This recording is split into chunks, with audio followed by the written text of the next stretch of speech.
And speaking of bailouts, Pakistan's protege could also be getting one, or rather ex-protege. I'm talking about the Taliban. They have run Afghanistan's economy into the ground, and their next step, to keep digging, and this time, quite literally. The Taliban claim to have struck multiple mining contracts. Reports say these are contracts worth $6.5 billion. Gold, iron ore, lead, zinc, lithium, all these resources will be extracted and processed. Now, I know the obvious question. Who is mad enough to invest $6.5 billion in Taliban's Afghanistan?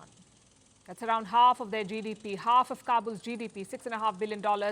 Their leadership has not revealed very much. Apparently, both Afghan and foreign companies have got these contracts. They were signed in late August.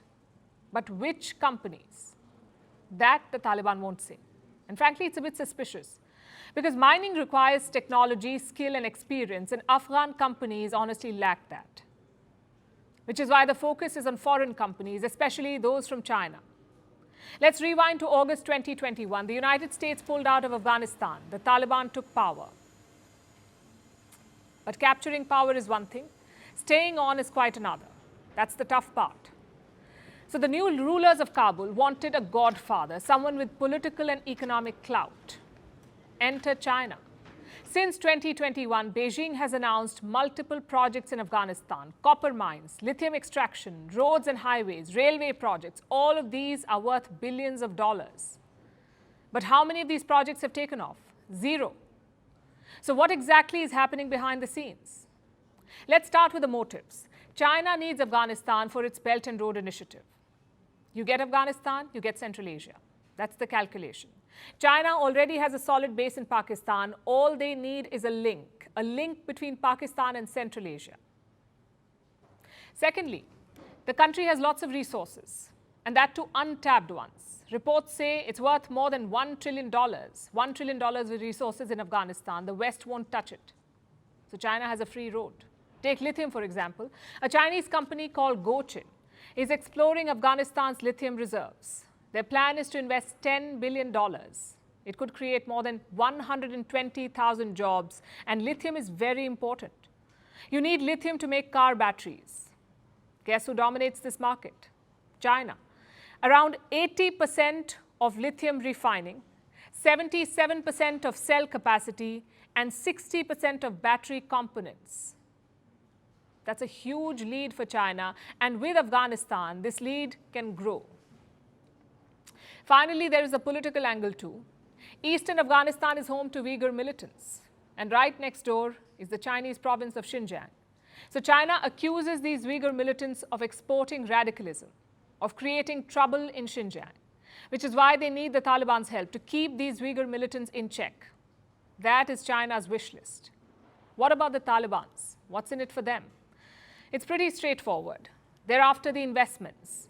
Around 90% of the country is living in poverty. 77% of the people don't know where their next meal is coming from. The Taliban need money. If not, they cannot kickstart their economy. They cannot run their country. I know it sounds like a perfect deal. China has the money and the Taliban need the money.